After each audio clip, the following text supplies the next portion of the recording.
اعوذ باللہ من الشیطان الرجیم بسم اللہ الرحمن الرحیم وجعلناکم شعوبا وقبائل لتعارفوا ان اکرمکم عند اللہ اتقاکم۔ اس میں اللہ تعالیٰ سبحانہ و تعالیٰ میں بتا رہے ہیں کہ میں نے تم لوگوں کو ٹرائبز میں پیدا کیا تاکہ تم ایک دوسرے کو جان سکو، لیکن میرے نزدیک وہی ہے جو سب سے زیادہ رائٹیس ہے۔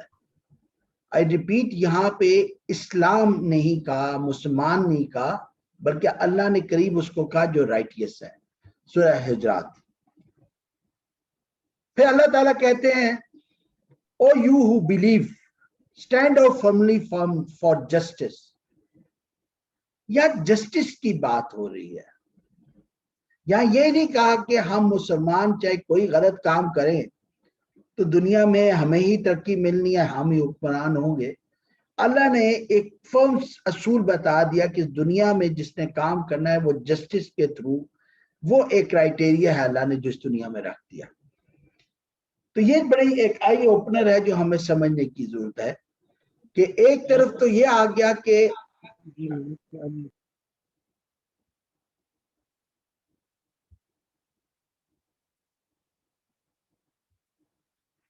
جی، ایک طرف تو یہ بات آ گئی کہ ہم نے جسٹس کرنا ہے، دوسرا یہ ہے کہ ہم نے جو دنیا میں علم حاصل کرنا ہے۔ اب یہاں پہ ہم ٹوڈے آج ہمارا جو ٹاپک ہے وہ ہے social studies. Social studies unfortunately the way ہمارے یہاں اسکولوں میں پڑھایا جاتا ہے وہ میرا خیال ہے کہ ہم کلاس سے باہر نکلتے ہیں تو بھول جاتے ہیں کہ اس میں پڑھایا کیا گیا تھا، جبکہ یہ انسان اس کی زندگی کے ساتھ ریلیٹڈ ٹاپک ہے۔ اس سوشل سٹڈیز کے ٹاپک کو ٹچ کرنے سے پہلے میں ریکویسٹ کروں گا فضانہ بہن سے کہ کائنڈلی اس میں اس سے پہلے ایک ورڈ آتا ہے ایس ڈی جی، تو کائنڈلی یہ بتائیے کہ کیا ایس ڈی جی جو ہے یہ کوئی ایجوکیشنل ٹرمینالوجی ہے، کیا ہے؟ جی السلام علیکم۔ میں ایس ٹی جی کی جو ہے نا آپ کو ڈیفینیشن دکھانے سے پہلے علامہ اقبال کا ایک دو اشعار ہیں بلکہ جو میں یہاں پہ اس لیے کوٹ کرنا چاہ رہی ہوں کہ اس سے ریلیٹ کرتا ہے اس ٹائم جو میں ایس ڈی جی کا آپ کو تعارف دوں گی۔ اس میں ہے جذب باہمی سے قائم نظام سارے، پوشیدہ ہے یہ نقطہ تاروں کی زندگی میں، آئینے نو سے ڈرنا طرز کہن پہ اڑنا، منزل یہی کٹن ہے قوموں کی زندگی میں۔ اس کے بعد میں آپ کو بتاؤں گی کہ ایس ڈی جی جو ہے یہ ہے سسٹینیبل ڈیولپمنٹ گولز، یعنی پائیدار ترقی کا حصول، جس میں ایک نعرہ ہے ورلڈ وی وانٹ، یعنی اب ہم دنیا کیسی چاہتے ہیں، اب ہم وہ بنانے جا رہے ہیں۔ ایس ڈی جیز آپ کو یہ بتائے گا۔ یہ میں آپ کو تھوڑا سا اس کا بیک گراؤنڈ بتاتی جاؤں تاکہ آپ کو آسانی ہو جائے کہ ہم جو بات کرنے جا رہے ہیں وہ کتنی اہم ہے، اور جو آپ کی کوالٹی ایجوکیشن اور ایجوکیشن کا سارا سسٹم جو اب سرکٹ کر رہا ہے وہ کس کے گرد کر رہا ہے، اور اس کے پیچھے تھیم کیا تھا، اس کی ہسٹری کیا ہے۔ یہ ایسا ہے کہ 2015 میں یو این او نے تقریباً کوئی 193 کنٹریز کے ہیڈز کو ملا کر ایک روڈ میپ جو تھا وہ ڈیولپ کیا تھا، جس کو 2030 تک مکمل کرنا ہے، جس میں ان کا جو نعرہ وہی تھا کہ ورلڈ وی وانٹ، کہ اب ہم کیسی دنیا چاہتے ہیں، ہمارا پلانٹ کیسا ہونا چاہیے، جتنا خرابہ ہم کرنا چاہتے تھے کر چکے ہیں، اب اس کو لے کے کیسے چلنا ہے۔ تو اس میں جو ہے تقریباً جو ہیں 17 پوائنٹس ہیں، ٹھیک ہے، جن کے پیچھے پوری ہسٹری اور اس کی تحقیق ہے۔ اس کے بعد انہوں نے یہ پوائنٹس جو ہیں ریز کیے ہیں، اس میں آپ کو وہ بھی بتا دوں، ایزی ہو جائے گا آپ سب کے لیے انڈرسٹینڈ کرنا۔ جس میں سب سے پہلا پوائنٹ جو ہے وہ ہے پوورٹی، یعنی غربت ختم کرنا۔ نمبر 2 پہ آتا ہے ہنگر، نمبر 3 پہ ہوگا ہیلتھ، نمبر 4 ہے ہمارا ایس ڈی جی 4 جس کا ذکر ایس ایس ٹی میں ہے ایجوکیشن، نمبر 5 پہ ہے gender equality, number 6 clean water, 7 ہے افورڈیبل انرجی، 8 ہے ڈیسنٹ ورک یعنی جابس، 9 پہ ہے انوویشن، 10th ہے ایکویلٹی وتھ کنٹریز، 10 پہ آ جاتا ہے انوویشن، اور 11 پہ آتا ہے سسٹینیبل سٹیز، 12 پہ ہے رسپانسیبل پروڈکشن کنزمپشن، اور 13 پہ کلائمیٹ، 14 پہ لائف بلو واٹر، 15 پہ لائف آن لینڈ، 16 ہے پیس اینڈ جسٹس، اور 17 پہ ہے پارٹنرشپ. یہ وہ 7 پوائنٹس ہے جس کے اوپر اب 193 کنٹریز جو ہیں ورکنگ کر رہے ہیں، اور انہیں ہر سال اپنی پروگریس جو ہے یو این او کو دینی ہے، اور اسے 2030 تک ہمیں کمپلیٹ کرنا ہے. تو پاکستان میں تقریباً 2016 میں پارلیمنٹ میں یہ پیش ہوا، اور اس کے بعد اس پہ کام شروع ہوا. 17 جو ہے ڈفرینٹ ٹارگیٹس جو ہیں، ان کے آگے جو ٹارگیٹس ہیں وہ تقریباً 197 ہیں، اور اس کے بعد اس کے انڈیکیٹرز جو ہیں وہ 230 ہیں. تھیوری ڈائمینشن کیا ہے کہ جو بھی کرنا ہے وہ سوشل وائبل ہو، اکانومیکل ہو اور انوائرمنٹل ہو، یعنی ان 3 چیزوں کو ہم نے ڈسٹرب نہیں کرنا. اور اپروچ کیا ہے ہماری کہ وہ ہمارے پلانٹ کے لیے فائدہ مند ہونا چاہیے، یعنی اس میں کوئی ایسی ورکنگ نہ ہو جس سے ہمارے پلانٹ کو نقصان پہنچنے کا ڈر ہو. اور ان کا جو سلوگن ہے وہ بھی یہی ہے کہ لائف لیفٹ نو ون بیہائنڈ، یعنی اب کسی کو ہمیں پیچھے نہیں چھوڑنا ہے. اب یہاں پہ اب جو SDG 4 کا ذکر ہوا ہے وہ ایکچولی ہوا ہے ہمارا نصاب پر، ایجوکیشن پر ہے. ایکولٹی آ گئی ہے ایجوکیشن میں. ہم نے اس میں دیکھیں کہ ایکول ایجوکیشن کا جو نعرہ لگایا ہے ایکچولی SDG 4 کا ایک پارٹ ہے، اور اس میں جو چیزیں اب ہمیں لے کے چلنی ہے اس میں میں آپ کو بتا دوں 2030 تک ہم نے یہ چیز یقینی بنانی ہے کہ 100% انرولمنٹ بچوں کی اسکول میں ہو جانی چاہیے. نمبر 2 پہ یہ ہے کہ ارلی چائلڈہڈ ایجوکیشن کو ہم نے پروموٹ کرنا ہے، یعنی 3 سے 5 سال کے بچے کو ہم نے اسکول میں لے کر آنا ہے. پھر اس میں ایک پوائنٹ یہ ہے کہ بچوں کو ہم نے لائف سکل سکھانی ہے، اس کی ٹریننگ دینی ہے جو کہ سکل بیسڈ ہو، یعنی ہر بچہ جو ہے وہ اپنے ہاتھ سے کام کرے اور اپنی جو لیونگ ہے اس کو لے کے چلے. نمبر 4 پہ یہ ہے جو اب ہم بھی جس میں شامل ہیں اس میں ہے ٹیچرز ٹریننگ پروگرامز. یعنی جب ہم ایجوکیشن کو ان پوائنٹس پہ لے کے آئے ہیں تو ہم نے یہ اب دیکھنا ہے کہ ہم ٹیچرز کو کیسے ٹریننگ دیں گے. اور اس میں آپ دیکھ رہے ہیں کہ گورنمنٹ کی طرف سے بھی ٹیچرز ٹریننگ پروگرام اس ایجوکیشن کے سلسلے میں جو ہیں وہ شروع ہو چکے ہیں. نمبر 5 پہ ہے کہ پھر ہم نے انسٹیٹیوشنز کو فیسیلیٹیٹ کرنا ہے، یعنی کہ فیسیلیٹیٹ بھی اب کیا جائے گا. اسکولوں کو وہ تمام ٹولز دیے جائیں گے، وہ تمام ٹریننگز دی جائیں گی جس سے ہم یقینی بنائیں کہ ہم SDG 4 کو جو ہے لے کے چل رہے ہیں. ہم یہاں پہ دیکھیں تو SDG 4.7.1 جو ہے SST اس پر بیس کر رہی ہے.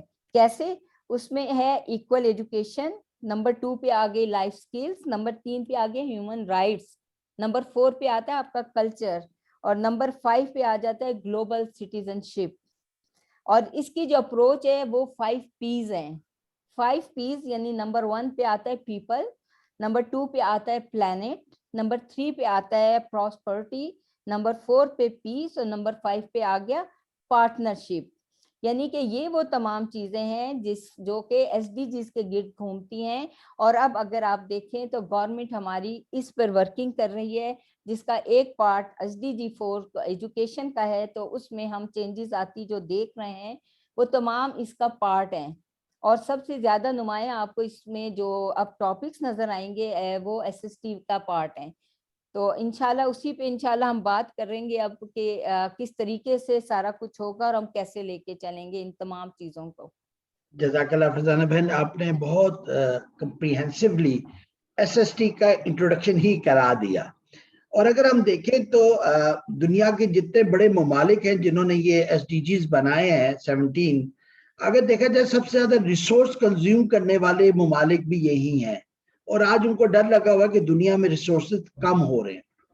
دوسرا یہ ہے کہ IT کے ورلڈ نے ہم سب کو ایک پلیٹ فارم پہ اکٹھا کر دیا ہے، اور اس پلیٹ فارم میں اگر آپ نے سب لوگوں کو اکٹھا کرنا ہے تو اس کے لیے سب سے امپورٹنٹ ٹول ہے SDG 4 ایجوکیشن. تو اس ایجوکیشن پہ بہت زیادہ پوری دنیا میں کام ہو رہا ہے، اسپیشلی جو انڈر ڈیولپ کنٹریز ہیں، کہ کس طریقے کے ساتھ ان کو آج کی پود کو جو فیوچر میں جا کے لیڈرز بنیں گے ان کو کس مائنڈ سیٹ کے انہوں نے سٹیزن بنانا ہے گلوبل. تو ایجوکیشن میں یہ ایک بیسیکلی جو کام چل رہا ہے. ہم نے اگر ہم ہسٹری کو دیکھیں تو ہمیں دیکھیں گے کہ ایک دور تھا ریلیجیس وارز کا. پھر ہم نے نیشنلزم کے اوپر بہت کام ہوتے دیکھا, اور آج کا دور ہے جو ریسورسز کو قابو کرنے کے لیے جو ایک وار کا دور اب چل پڑا ہے. اس کے لیے نو ڈاؤٹ جو فالٹ لائنز ہوتی ہیں کسی قوم کے اندر, اس کو ایکسپلائٹ کیا جاتا ہے, اسٹیگیٹ کیا جاتا ہے, اور پھر وہ جنگ کا میدان اور پھر وہاں سے ریسورسز کو اٹھانا, یہ آج کا ایک دور ہے. انفارچونیٹلی آج اگر ہم پاکستان میں دیکھیں تو ہمارے یہاں زیادہ تر فوکس ہے کہ بچہ ڈاکٹر بن جائے, انجینئر بن جائے. اگر ہم انڈیا سے سبق سیکھیں تو ہم دیکھیں وہاں ہیومینٹیز پہ ان لوگوں نے بہت کام کیا, اور دنیا کے جتنے بڑے فورم ہیں, چاہے میڈیا کے ہیں چاہے پالیسی میکنگ کے ہیں, آپ کو اب انڈینز بہت ملیں گے, بیکاز جو سائنس ریلیٹڈ لوگ ہوتے ہیں یہ بیسیکلی ملازم ہوتے ہیں, ہیومینٹیز والے لیڈرز ہوتے ہیں. آپ دیکھیں کتنی بڑی اپروچ ہے جس پہ انڈینز اس وقت کام کر رہے ہیں, اور اس وقت دنیا کی پالیسی میکنگ میں ان کا بہت بڑا ہاتھ ہے. اور ہم انفارچونیٹلی مزدور طبقہ پیدا کر رہے ہیں, نوکری پیشہ لوگ پیدا کر رہے ہیں. تو یہ بہت امپورٹنٹ ہے ایس ایس ٹی کا سبجیکٹ, کہ ہم سمجھیں کہ ہو کیا رہا ہے, اور ہمیں آگے ایز اے ٹیچر کس آئیڈیالوجی کو دیکھ کر کس مائنڈ سیٹ کے ساتھ اپنی کلاس میں جانا ہے, کس مائنڈ سیٹ کے ساتھ ہم نے اسکول کے لرننگ انوائرمنٹ کو بنانا ہے, کہ کیا ہم نے فیوچر میں ان بچوں کو ایک ملازم پیشہ امپلائی کے طور پہ دیکھنا ہے, کیا ہم نے اس کو لیڈر کے طور پہ دیکھنا ہے. تو یہ بہت امپورٹنٹ ہے. اچھا میم, ابھی آپ نے کیونکہ ایس ڈی جیز کی بات کی تو گلوبل بات کر رہے ہیں, تو سٹیزن تو ہوتا تھا, چلیں گلوبل سٹیزن کہہ لیا, ایک پاکستانی اس کے بعد دو ویزے ہیں, یا پاکستانی ہے, میں انڈیا میں چلا گیا, امریکہ میں چلا گیا تو امریکن بلو پاسپورٹ اس کے پاس آ گیا. یہ گلوبل ڈیجیٹل سٹیزن کی کیا ٹرمنالوجی ہے, اس پہ تھوڑی سی روشنی ڈالیے گا.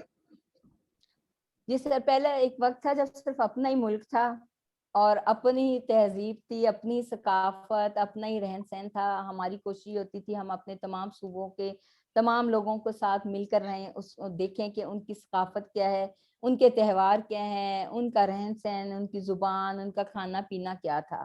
اب دنیا جب ذرا آگے نکلی, 20 سینچری میں ٹیکنالوجی آ گئی, تو ٹیکنالوجی نے پوری دنیا کو ایک گلوبل ورلڈ بنا کے رکھ دیا.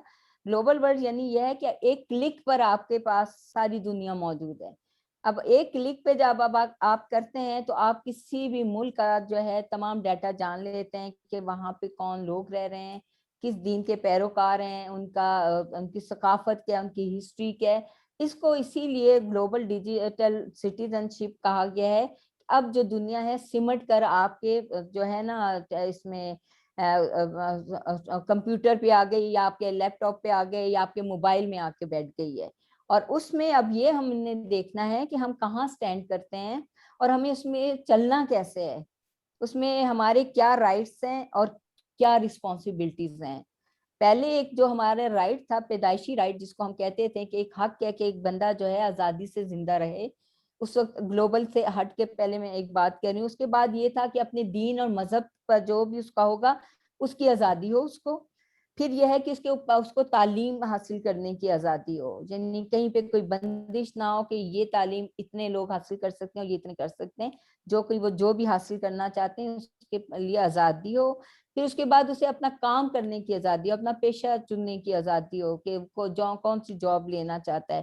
پھر اس کے بعد ایک اور آتا تھا ووٹ دینے کی آزادی, یعنی وہ اپنا ووٹ کا حق استعمال کر سکتا تھا کہ وہ کس گورنمنٹ کو اپنے ساتھ اپنے ملک میں دیکھنا چاہتا ہے اور ان کے ساتھ چلنا چاہتا ہے. اس کے ساتھ ساتھ ایک تھی آزادی اظہار رائے کی, جو کہ بہت کم ہی استعمال ہوتی ہے ابھی بھی, لیکن اب جو ہے اس کے پہ بہت زیادہ نعرے ہیں کہ آزادی اظہار رائے کی دی جائے. لیکن اگر ہم دیکھیں تو اس میں اور آگے چل کے ایز اے گلوبل اور ڈیجیٹل سٹیزن پہ ہم دیکھیں گے کہ کیا حالات ہیں اور اب ہمیں کس طریقے سے اس کو لے کے چلنا ہے. اور جو رسپانسبلٹیز پھر آتی تھی ہماری ایک شہری ہونے کے ناطے, اس میں یہ تھا کہ سب سے پہلی چیز ہوتی ہے کہ آپ نے اپنے ملک کا وفادار ہونا ہے, یہ سب سے زیادہ. پھر نمبر 2 یہ ہے کہ آپ جو ایک سیلف ریسپیکٹ کا کانسیپٹ ہم اسکولوں میں بھی دیتے ہیں اور باہر بھی سکھاتے ہیں کہ اپنا اس ملک کے شہری ہونے پہ ہمیں فخر ہونا چاہیے. یعنی ہمیں شرمندگی نہ ہو کہ جی میں جی اس ملک میں رہ رہا ہوں یا اس شہر میں رہ رہا ہوں تو میں پتہ نہیں کتنا پیچھے چلا گیا ہوں. اسی طرح پھر یہ ہے کہ اپنے ملک کے قوانین جو ہوتے ہیں نا ان کا احترام اور ان کی پاسداری سب سے ضروری چیز ہے. اس کے بغیر آپ اپنے ملک کو لے کے نہیں چلتے اور آپ اسے وفاداری کا دعویٰ بھی نہیں کر سکتے اگر آپ اپنے ملک کے قوانین کو جو ہیں وہ فالو نہیں کر رہے ہیں. پھر یہ اس کے ساتھ ساتھ ہمیں دیکھیں یہ چیز تو ہمارا دین بھی سکھاتا ہے اور ہم سب بھی اس پہ اکثر موسٹلی ہم کسی اور چیز کو فالو کریں نہ کریں لیکن دوسروں کے عقائد اور رائے کا احترام ہم ضرور کرتے ہیں کیونکہ ہمیں یہ پتہ ہے کہ اللہ تعالیٰ نے کیونکہ ہمارا دین ہمیں سکھاتا ہے. حضور صلی اللہ علیہ وسلم نے 9 ذی الحج کو جب ایک اپنا آخری خطبہ تھا اس میں انہوں نے کہا تھا کہ اے لوگو بے شک تم ایک رب کے جو ہے تمہیں تمہارا رب ایک ہے اور تمہارا باپ ایک ہے. تو اس طرح آگاہ رہو کہ کسی عربی کو اجمی پر اور اجمی کو عربی پر, کسی گورے کو کالے پر, کالے کو گورے پر کوئی فوقیت یا فضیلت نہیں ہے. اگر فضیلت ہے تو صرف تمہارا تقویٰ ہے. تو تقویٰ تو ہم بعد میں اس پہ بات کریں گے لیکن ہمیں ہمارا دین بتا دیتا ہے کہ ہمیں جو ہے ایک سوسائٹی میں ایک ہیومن بینگ کے ہونے کی حیثیت سے چلنا ہے. ہم نے اپنے فرقے یا ہم نے اپنے دین کی بنیاد کے اوپر جو ہے ایک دوسرے کے ساتھ جو ہے زیادتی نہیں کرنی, ان کے ساتھ ان کا خیال رکھنا ہے کیونکہ ہم تمام جو ہیں ایک ہی دین سے نکلے ہوئے تمام دین ہیں جو ایک ہی دین پہ آ کے ختم ہو جاتے ہیں. حضرت آدم سے شروع ہوئے حضور صلی اللہ علیہ وسلم پہ ختم ہو گئے. اچھا اس کے بعد ایک جی گلوبل سٹیزن کے اوپر آپ نے بڑی ڈیٹیل میں بات کی. ہم دیکھتے ہیں آج گلوبل سٹیزن میں ایک قوم کی پہچان کچھ تہواروں پہ کچھ ایونٹس پہ رہ گئی ہے. ادروائز ہمارا ڈریس ہمارے بولنے کا انداز انٹرنیشنل ایک گلوبل ایک انوائرمنٹ سب کا بنتا جا رہا ہے, گلوبل بنتا جا رہا ہے. تو کیا یہ امپورٹنٹ ہے ایجوکیشن کمیونٹی کے لیے کہ وہ اپنی ثقافت, اپنی تہذیب, اپنا مذہب, اپنا ملک, اس کی آئیڈینٹی کو مینٹین رکھتے ہوئے بھی ہم کیا گلوبل سٹیزن بن سکتے ہیں؟ جی کیوں نہیں بن سکتے. دیکھیں میں نے جہاں پہ تک بات کی ہے وہ یہی بات کی تھی کہ ہم جو ہیں ہمیں تو ہمارے دین نے بتایا ہے کہ ہر انسان برابر ہے اور انسان میں کسی خاص دین کو جو ہے لے کے نہیں چلا گیا اس میں یہ ہے. لیکن یہاں پہ ہمیں 2 چیزیں اب دیکھنی پڑیں گی اپنے یوتھ کے لیے کے حساب سے میں بات کر رہی ہوں اور ہسٹری کی اس کتاب اور ان بچوں کے لیول پہ آ کے میں بات کروں گی. اب میں کامن ایک میچور اس پہ نہیں لے کے جاؤں گی. اس ٹائم ہماری یوتھ جو ہے اس کو ضرورت ہے 2 قسم کے کلچر سمجھنے کی. پہلا جو آپ کا ملٹی کلچر آتا ہے وہ اپنے ملک کے اندر ہے, یعنی آپ کے ملک کے اندر آپ کے صوبے ہیں, صوبوں کے اندر مختلف زبانیں بولنے والے لوگ بیٹھے ہوئے ہیں.